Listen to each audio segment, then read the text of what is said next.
যে আপনারা আওয়ামী লীগকে নির্বাচনে অংশ নিতে দেওয়ার পক্ষে নাকি বিপক্ষে? আওয়ামী লীগ আপনাদের কোনো রাজনৈতিক স্পেস না নিলেও আপনি আওয়ামী লীগের নাম উল্লেখ না করে কোনো ধরনের জুলুম না করার কথা ঘোষণা দিয়েছেন। অনেকে বলেছেন যে এই ঘোষণা না দেওয়ার কে আপনি, এই প্রসঙ্গেও যদি একটু আপনি বলেন। না, এই ঘোষণা দেওয়ার কে প্রশ্ন করেছে? জি, আসলে আমি আওয়ামী লীগের নাম নেই আর আওয়ামী লীগকেও আমি ইন্ডিকেট করি। শুধু আওয়ামী লীগ আমাদের উপরে জুলুম করে নাই, আরো অনেক পক্ষ আমাদের উপরে জুলুম করেছে। দল হিসাবে আমাদের উপরে যে জুলুমটা করা হয়েছে, যেমন ধরেন আমাদের নিবন্ধন কেড়ে নেওয়া হয়েছে, আমাদের প্রতীক কেড়ে নেওয়া হয়েছে, আমাদের অফিসগুলা সিলগালা করা হয়েছে, আমাদের শেষ পর্যন্ত তারা দিশাহারা হয়ে আমাদেরকে নিষিদ্ধ ঘোষণা করেছে। এই যে কাজগুলা দলের উপরে যে জুলুম করেছে, আমরা বলছি যে এটা প্রতিশোধ আমরা নেব। কারণ প্রতিহিংসার জন্ম নেই, আর প্রতিশোধ যখনই নিতে যাব তখন আইন হাতে তুলে নেওয়া হয়। আমরা আইন হাতে নেওয়ার ব্যাপারে আমরা বিশ্বাসী না।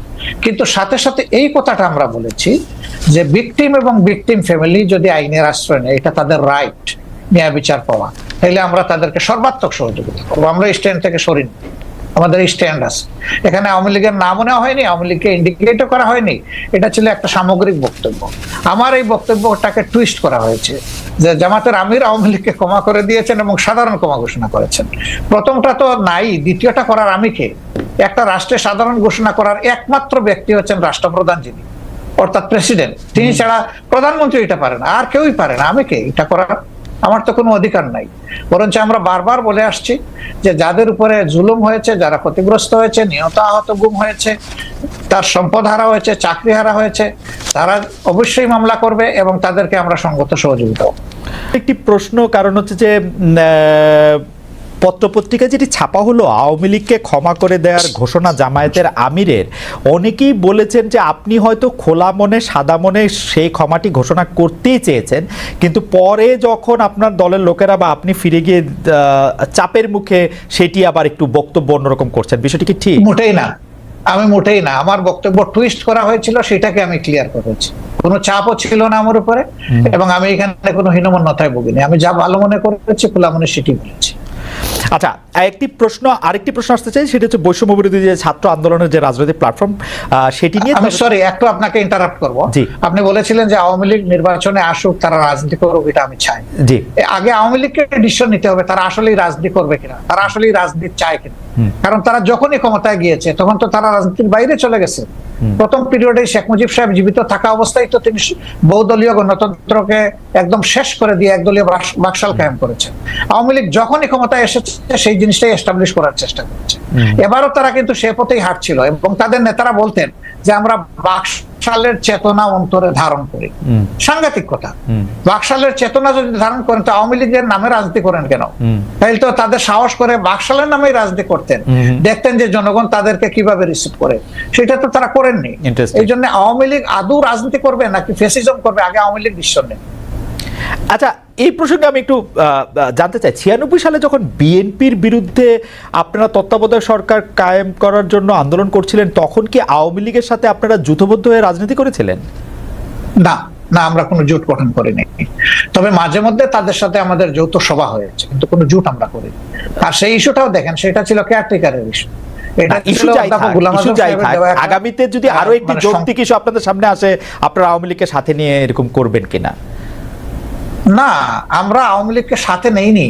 আওয়ামী লীগ আমাদের ইস্যুতে এসে পরে শরিক হয়েছে এবং শরিক হইতে গিয়ে তারা আমাদের ইস্যু হাইজ্যাক করতে চাইলেন। স্বয়ং শেখ হাসিনা বলে ফেললেন যে এটা তার মানুষ, মানে তার ব্রেইনের প্রোডাক্ট, ব্রেইন চাইল্ড এই কেয়ারটেকার সরকার। মানুষ হাসলো এটা নিয়ে যে এর 2 বছর আগে জামাতে ইসলামের পক্ষ থেকে Abbas Ali Khan on behalf of professor Golam Azam, তিনি কিন্তু এই কেয়ারটেকারের ফর্মুলা জাতির সামনে উত্থাপন করেছিলেন একটা জনসভার মাধ্যমে। আওয়ামী লীগ 2 বছর পরে এসে বলে যে এটা তাদের আবেদন। আমরা হাসলাম। আওয়ামী লীগের এইরকম ক্রেডিট হাইজ্যাক করার আরো বহু ইতিহাস আছে, সেটা বলতে গেলে অনেক সময় লাগবে। যে প্রশ্নটি করেছিলাম আবার দেন একটু দেখি তারা কি বলে। হ্যাঁ, না ঠিক আছে, আমরা আবারও নিশ্চয়ই এটি আবার জানতে চাইবো যে আমরা আরেকটি করব যে এটি আসলে উনার বক্তব্য নয় বা উনার বক্তব্যকে একটু মোচড় দেওয়া হয়েছে, যেটি ডক্টর শফিকুর রহমান একটু না ভালোই মোচড় দেওয়া হয়েছে।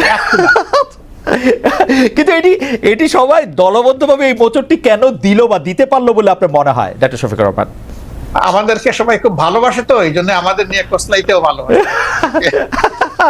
আপনাদের সবাইকে ভালোবাসা, কসলাইতেও ভালোবাসা। আচ্ছা, এটি একটু জানতে চাইবো যে আপনার কাছে, যে বৈষম্য বিরোধী ছাত্র আন্দোলন রাজনৈতিক প্ল্যাটফর্ম জাতীয় নাগরিক কমিটি গঠন করেছে। আপনি জানেন যে সমন্বয়কেরা জেলায় জেলায় মত বিনিময় সভা করছেন, তারা রাজনৈতিক দল প্রতিষ্ঠার দিকেই যাচ্ছেন বলে মনে হচ্ছে। বিএনপি এর মধ্যে বিষয়টি স্পর্শ করেছে যে তারা এটি ভালোভাবে দেখছে না।